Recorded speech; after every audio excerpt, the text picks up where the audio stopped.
Okay, today we are going to talk about pricing strategies for EduTalkie or online video series. And I'm joined by Ray, my business partner, and we are going to share what we have learned and the thing that we have seen in working with online educators for the last 5 years. We saw a lot of course creators and online educators that are early in their journey. They come to us and they ask us, before they are selling, really, they ask us what should be our pricing. And that kind of made us do this video today because, of course, it's a difficult topic. We are in no means experts in pricing, but of course, we always try to help online educators that we talk with. And this video could be helpful for many out there as well. So what we always say when we get this question is that it's a few things that you need to look at. You need to look at your own costs. So is it the video on demand, or do you work with coaches that you have to pay, or what are other factors that you have in your cost that you have to basically charge in the pricing? Then you need to look at your customers. So what is their purchasing power? For what is it? Is it more like a hobby, or is it like can they earn money with it, or can they get better in their career? So what is the customer wanting from you? And based on that, they will be either paying more than with other topics. The third thing is the competition. So what are your competitors asking that have a similar product? And how can you differentiate yourself from them, either with lower pricing or more value? And then you look at the delivery as well. And that is a little bit similar to the first one. If you do coaching, if you do live sessions, if you do other things, that is valued as a lot more than just videos on demand. So that means that you can also ask more money for the course. So those are the four elements that we play with. And what we also always say is that in the end, the market decides what your pricing strategy should be and what kind of pricing you can ask for. And you should just be testing with it at the start. Don't start too low, depending on the product, of course. But don't start at a level that you can't afford to run marketing, for example, or to do any activities. But also just be mindful with all the other aspects that are important for making that decision. So that is how we go about it and what we share to our clients and people that we have conversations with. And now we will go into other topics as well that we see on a weekly basis. And I think the first interesting topic to talk about with you, Ray, because you have been working with our clients a lot on this, is bundling and creating offers that are so good that you see that very well in the revenue generated. And I would love to hear from you how you go about that and how that is working for you so far. Hey, thank you, Mano. Okay, so right before this, you were talking about a few different considerations when it comes to pricing your online course. I think even before we jump into that and talk about bundles and so on, I think it's very important to perhaps create, or not even create, but outline how important pricing really is when it comes to, not just creating your online course and then selling it, but also scaling it and growing it to, multiple six figures a month and so on. So I think the most important thing is how important, or the first thing to consider is really how important is pricing. And, maybe I'd like to first have you outline that part, right? Like, what is the role that pricing plays? Like, what is the impact of getting this right? Or maybe not at all. Yeah, I mean, there are, of course, many factors, especially at the start. So it's always hard to know what the pricing does for your sales. Because if you are not selling anything, it could have many reasons that is happening, and price is just one element of it. But of course, there are two basic things to always know, and that if you price too high and it's just a crazy amount for your product, then usually nobody will buy, no matter how good your product is. And if you price yourself too low for an exceptional product, then people will start doubting if the product is really as good as you portray it to be. All the other elements is really, in my opinion at least, is way more a matter of testing and getting it right. And outlining that is difficult. Okay. Okay, fair enough. And I guess then, from what you just said, I hear, I guess you could put people or course creators, or online educators really in two categories. One, they're just starting off and that don't really have any sort of data to go with what kind of results their pricing brings. And then the other being, perhaps there's some traction, there's product market fit, and there's consistent sales. So I Yeah. guess, when it comes to the person or the creator or the education business that does not have any kind of sales at that moment, maybe pricing, is a would you say is more of a simpler decision where they just pick something, maybe price it exactly how or a little bit lower than their most closest competitor, or versus, when you're pretty established, and this decision could mean, between making between 50,000 or $100,000, depending on how you price the product. Would you also agree with that, or how do you think about that? Yeah, I'm not sure if simple is the right way to say it, but I think what makes the big difference is that with one kind of client, you can use data to just test what the best pricing is. So it's way easier to see what the impact is, how much more revenue it generates, what is the average order value, what is the lifetime value. And with the other one, you just don't know which factor is not working yet, and pricing could be one. So I would definitely at the start, I would always launch a simpler product to the market, where pricing is easy created, right? So not too complicated. First, see if you can get any traction on that simple product. And then when you create a simple product, pricing is pretty straightforward. So then looking at the competitors, pricing it a little bit lower makes a lot of sense. And then later, when you get some traction, you can add other delivery methods. You can hire some coaches. You can start adding more value, and then you can start increasing your pricing as well. So that is definitely a big difference. And I don't think at the start you should focus too much on pricing, because you should really figure out just a product that solves a problem that is in where when there is a desire for that in the market. So that should be the main focus. And then on the other side, what you asked is more like the people that already have found product market fit. They are growing, they are scaling, and they are looking to juice more revenue out of every purchase. And then it becomes a lot more important that you play with it, that you test with it, that you create different bundles, that you have promotional periods, etc., etc. So yeah, that is definitely a very clear difference. Yeah, I think, what's very interesting about what you just said, especially for the of course, when you're coming to the market new, keep it simple, keep it lean, and launch with a low price, a little bit lower than competitors, and go to the market with it and test it out.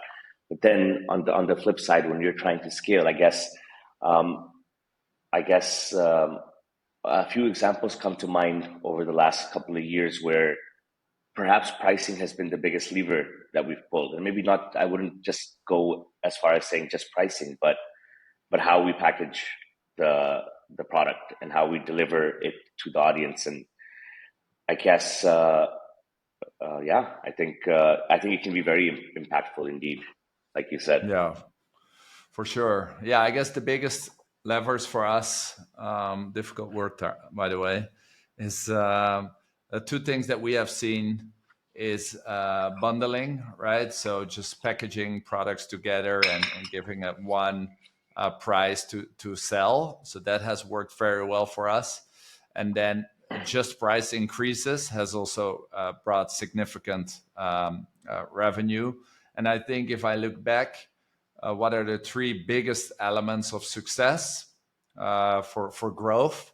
It has always been price increases, bundles, and new products. Those three elements have always been the the the the double, right? So, well, with just marketing efforts, you go 10% here, 5% there, but those three elements have always brought us like double revenue with a client or triple revenue with a client. So yeah, that's very true. Indeed, indeed. Another thing that was very interesting for me, and I want you to kind of elaborate on, I think, because people would love to, I think, hear this, is you said adding delivery methods while increasing the prices, right? And like, what do you mean by adding delivery methods, and how does that really work? Yeah. Yeah. As an online educator, you can, of course, deliver your product in many different ways. You have, of course, the good old on demand videos, you have ebooks, you have resources. You can do coaching, you can do live sessions, Q&As, workshops, you can do a community. You can meet people in person and do a mastermind together. So there are many ways to deliver your online education product to the market, and every delivery has a value and has price and also cost associated with it, because the things that I just mentioned are also a little bit harder to run. So you need more people for it, you need more tools, you need more resources. So that will increase the price automatically. But also the value, the perceived value, is way higher, because people always think, and it's also true, I have seen the same, that with coaching or mentoring or workshop or masterminds, you go so much further than learning yourself behind your laptop. So the delivery method and the value that people perceive with that method is also very key in deciding on your pricing. Yeah, makes sense. I mean, we also saw this as would I go as far as calling it a trend? Let's see. But we saw this, when COVID hit, self-paced like took off very, very hard for most of our clients. Yeah. And it went hard for a couple of years until people started valuing, other delivery methods coupled with self-paced. So like, having live group chats like Slack chats, having actual one-on-one time as well. And we're definitely willing to pay way higher prices when it came to adding more delivery methods like that. Yeah, for sure. I think it's just like uh, on-demand courses, just like video courses. People have just have purchased so many, and they have never resulted in anything, right? So they have never finished it.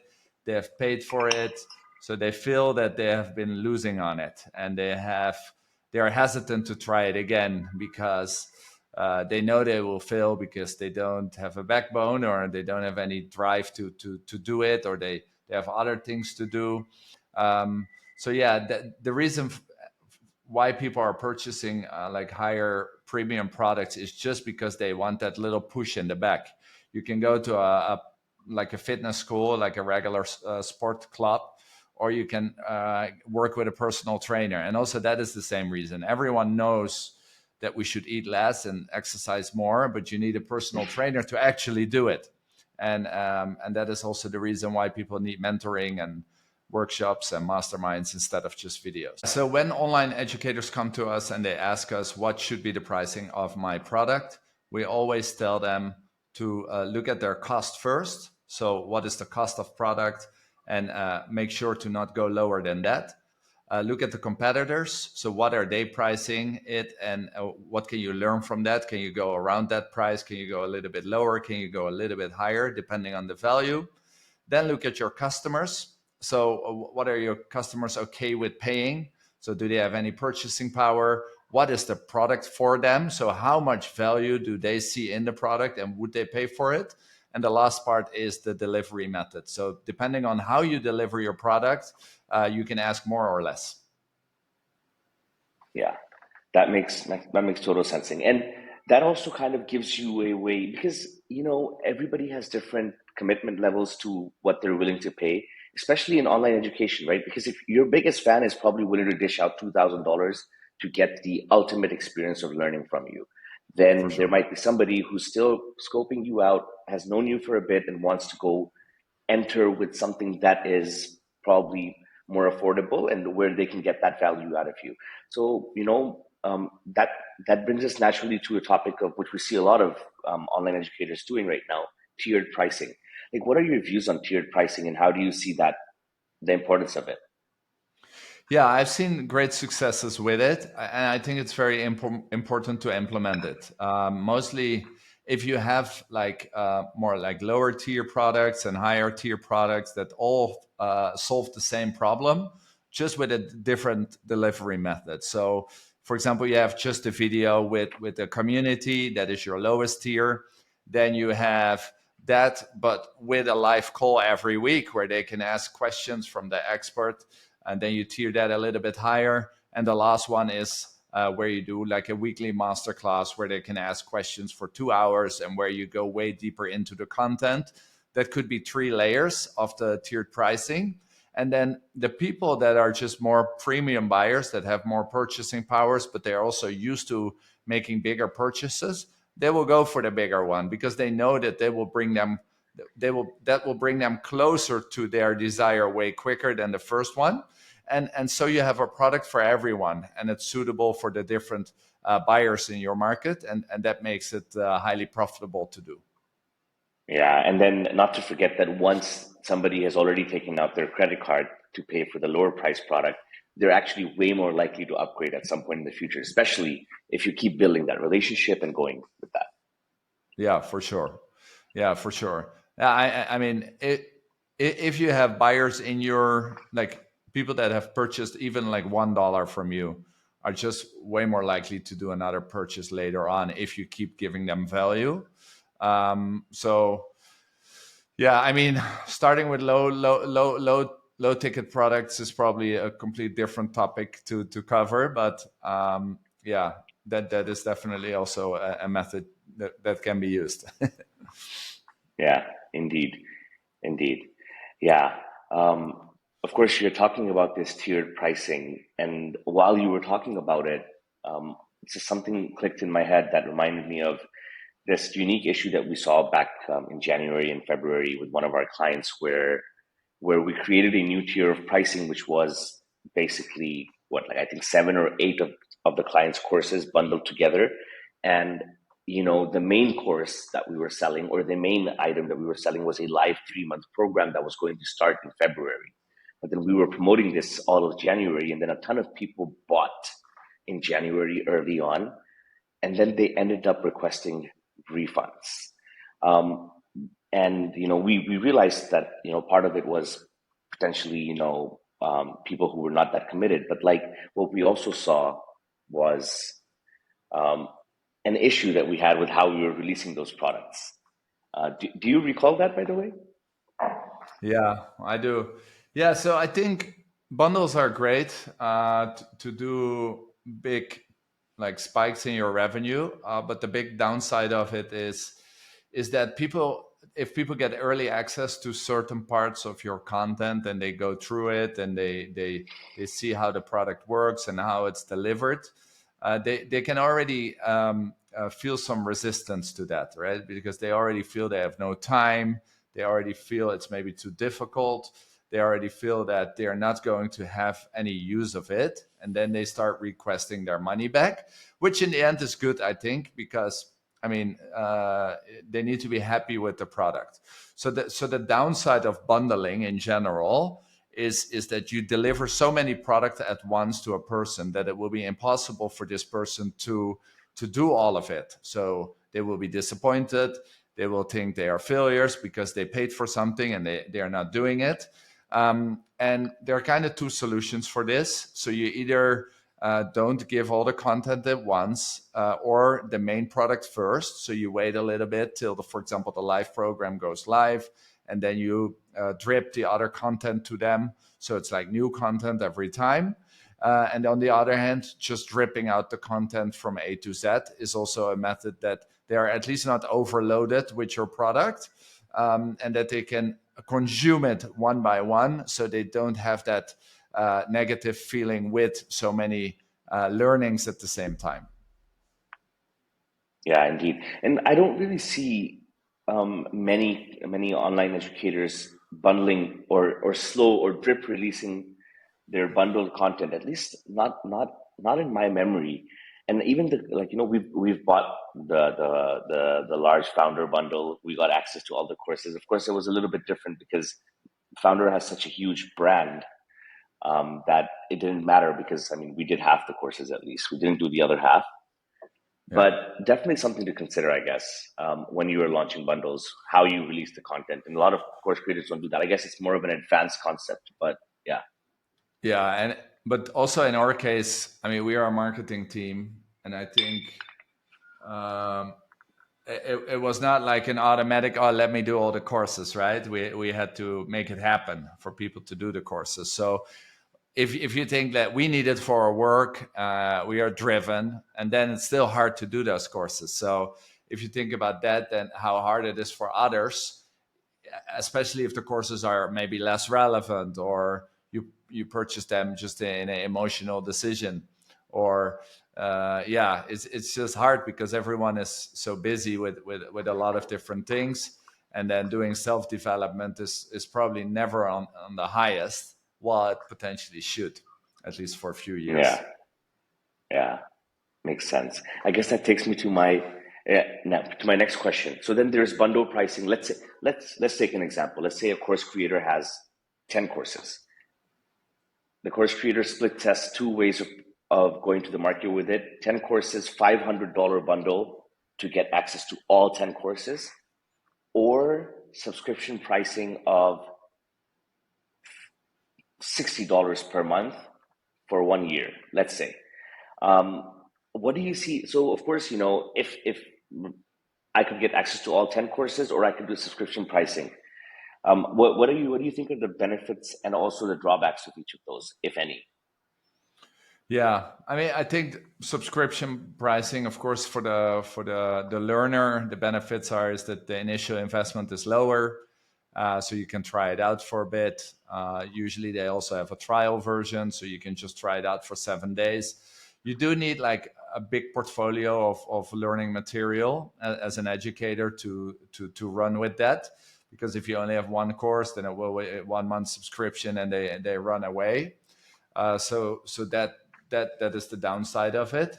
So for the learner, it's great subscription. They keep being motivated because they have that purchasing moment every month where they see it's deducted on their bank statement. So then they go back to try to learn something again. So that motivates usually. That is also what science says, that people that see that they have paid for something are more likely to use it. So if you have Netflix, for example, and you see, oh, you just paid for it, there's a bigger likelihood that you will go in the evening on the television and watch Netflix, which is very interesting. And then on the other hand, for the creator, you kind of want to sell the bigger packages at the start just for cash flow reasons as well. Because if you have a subscription model and you pay, for example, $100 to get the first people in the door, then that means that they need to stay for at least 2 months to be profitable. And at the start, that can be a bit of a risky game, especially if you're self-funded. So what you see is that a lot of self-funded online educators, they take more the bigger package approach, and the ones that are funded, they have more the subscription model. At least that is what I have seen in most cases, and that is just because of cash flow, because it's way harder to run and grow a subscription based model than that if you find like a winning course that you can sell for $5 to $1,000, you can be way more profitable early on. Yeah, that makes total sense. I guess cash flow is king in business, and I guess that is probably one of the biggest considerations that you want to have, especially when starting out. Makes a ton of sense. Makes a ton of sense. Okay, um, so we've talked a little bit about bundling. We've talked a little bit about the benefits of going with bundles versus subscription. We've talked a little bit about how to price your product. But now let me ask you, for maybe a little bit more of an advanced educator who's already in the market. Um, when should you start? So, let's say you've been selling for a while and you already have an idea of who your buyers are. All that stuff is good. When is it a good time to start exploring pricing? If you're already selling a lot and you're more in the growth stage, and you think you're ready to start playing around with pricing, I think every online educator should always constantly be testing with that. The reason for that is we have done a lot of price increases with our clients, and they usually never result in less sales. Meaning that most online educators, they have, maybe it's a self-esteem, or they have no confidence to ask more money, but usually they can ask way more than they do right now. So every 20% price increase, of course, brings more, like 20% more profit, till you see that the volume goes down. So the purchases go down. And there are models on the internet that you can use where you can basically see for which price increase it still makes sense based on the decrease in volume. And I would just recommend all the educators to always test with it, especially when you are growing, and just increase. just keep increasing until you see that the volume really drops, and then you can always come back on that.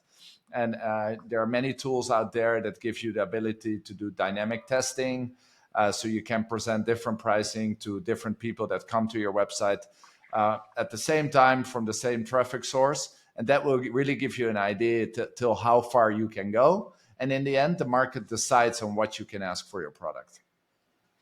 Yeah, no, that makes total sense. And of course, we've talked now, you've just shared when to increase pricing, and basically you said anybody in the growth stage looking to scale should already be experimenting with pricing. Would you, Yes. like, if you had to break down experimenting with pricing in like 3 to 4 steps, like what would you say they are? Yeah, so the 3 steps that I would take to consider price increases are: what is your winning product? So focus on your biggest product that is selling the most. Find a traffic source that gives you the most stable results.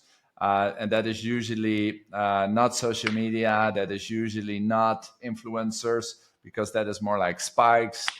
Because a post can go off and reach a lot of people. So I would test that either with SEO, so people are coming organically to your website and then showing them the offer, or I would test that with paid ads, just because the results will be way more fair, and you will see way quicker how much the impact is. So what the impact is of your experiment. And the third thing is, what I always did is don't increase with too much at the same time. So increase with steps of 20% and just see how far you can go. And those are the 3 steps that I would take for price increases. Okay, makes sense. So Ray, please tell me, you have introduced like different pricing in different countries in recent months for different of our international clients. Can you share with me how that works, and what the benefits of are, and how people can set that up for themselves? Cool. Primarily, we're working with educators that are, selling in the United States, North America, Europe, and they have huge followings on social media, on YouTube, from those countries, and 90% of their sales are coming from those countries. However, we've seen certain trends where a ton of their traffic is coming from countries like India, Brazil, Indonesia. A lot of engagement is coming from there. But when you look at the sales aren't coming. And of course, these products are priced $500, $700, $1,000, $1,500. And that's quite a bit of money for people in those regions. So, we started experimenting in 2024 for the first time with parity pricing, where we started testing different prices for premium products in different countries. And, we're still pretty much in the experimental stages, because it takes time to see the kind of impact. But I'll actually share one example where we have seen massive impact.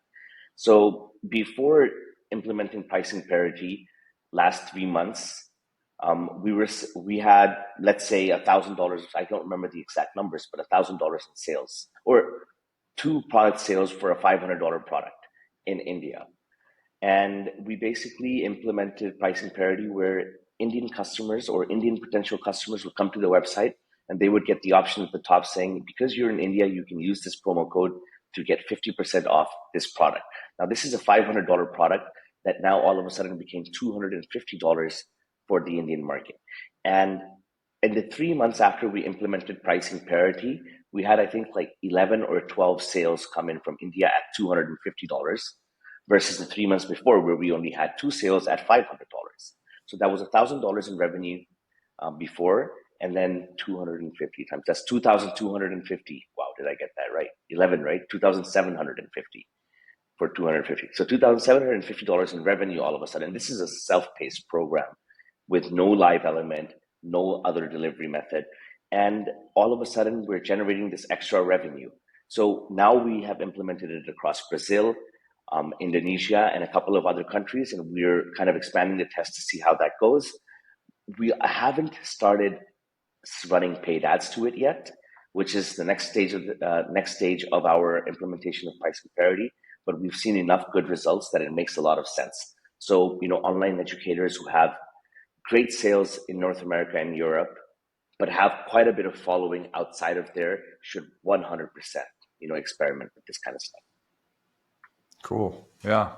Nice results, right? I think it's like double the amount of revenue on a very. It's a small batch, of course, but the 11 sales does say something, right? If you in the Yeah, previous month had like 2 sales a month and then suddenly 11, that is big impact, especially if you can drive more traffic to it. So yeah, cool. indeed, indeed. And that's what we're going to do. We're going to run more traffic to it in the coming months, and just see how big of a real impact it does.